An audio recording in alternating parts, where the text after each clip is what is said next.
For Donald Trump, do you feel so targeted?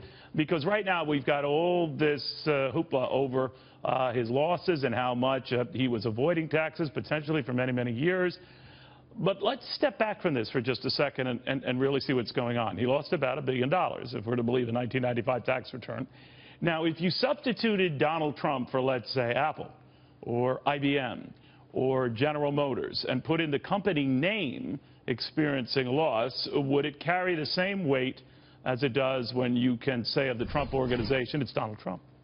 That was the case then. These are some famous losses over the past years, but we don't give them the same type of scrutiny as we're giving Donald Trump. Now, to be fair, it is Mr. Trump who's running for President of the United States. It is Mr. Trump who, for the first time in a long time, is not releasing tax returns, something that was a common procedure on both candidates' parts, Democrat or Republican, over these many, many years. But we felt it good to go over this with a tax expert, Dan Geltrude. He says the tax code itself is the issue. And I had the pleasure of chatting with you a little while ago before the show, and you said that he's not breaking any laws, but as you surmise very quickly, it's getting the attention it does because of who he is. But if you sub his name for a company, it happens a lot, right? Yeah, I think so. Let's face it, this is really all about Donald Trump. It's not about anything else. We could talk about how complex the tax code is. Well, the tax code has always been complex. This is specifically about Donald Trump. And if you take a look at what the New York Times is saying specifically, they're leading into saying Donald Trump hasn't paid taxes for 18 years. They don't know if that's true. They use the term tax avoidance. I don't think this is about tax avoidance. It seems to me that Donald Trump had a tax benefit based upon nearly $1 billion loss. Now, if you want to go out and lose $1 billion in order to get a benefit, a tax benefit, I don't think that's what Trump had in mind. Still, there are a lot of folks, and we were talking about this as well, who don't have that opportunity to rejigger a bad year and get tax write-offs. So they say, obviously, he knows the tax code. His friends are saying that's a sign that he can navigate his way around the tax code, and who better to police and change it later on as president.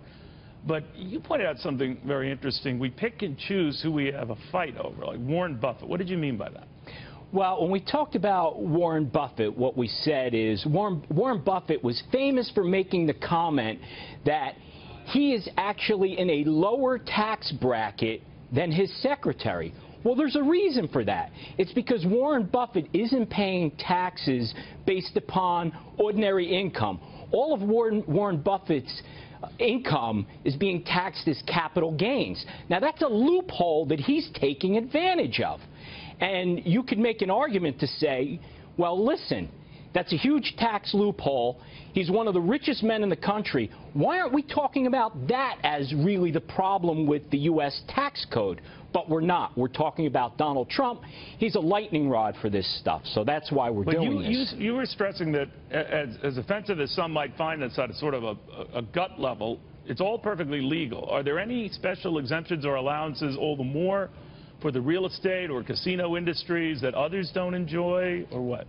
Well, on this specific issue, Neil, we're talking about net operating losses. And I want to expand on that for a moment, because in our family office practice at my firm, we deal with a lot of wealthy people. But in this specific case, in this specific rule, you could have a situation, let's say, where you have a plumber. He's got some tough economic times.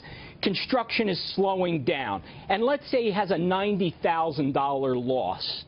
The tax code is set up so that he has the ability to recover. So the next year and the next year and the next year, when he starts to inch his way back in with having some income, he doesn't have to pay tax on that. But let me ask you about the 20-year thing. In business. I'm sorry, my friend. The 20-year thing that the Times made a big deal about, isn't it? They're accurate there insofar as saying if you had a huge loss, and there is this $50 million in loss that you can take or write off or whatever you want to call it every year, then conceivably, since that time, and maybe just up until now, he hasn't paid any federal income taxes. That's a distinct possibility, right? That is possible, Neil, but let's go with this. Donald Trump has billions and billions and billions of dollars. How do we know he had a $900 million loss in 1995, and in 1996 he had $1 billion of income, and it was wiped out at that point? We don't know that. So I believe that people are really making a lot of assumptions where you don't have the tax returns, so you just don't know.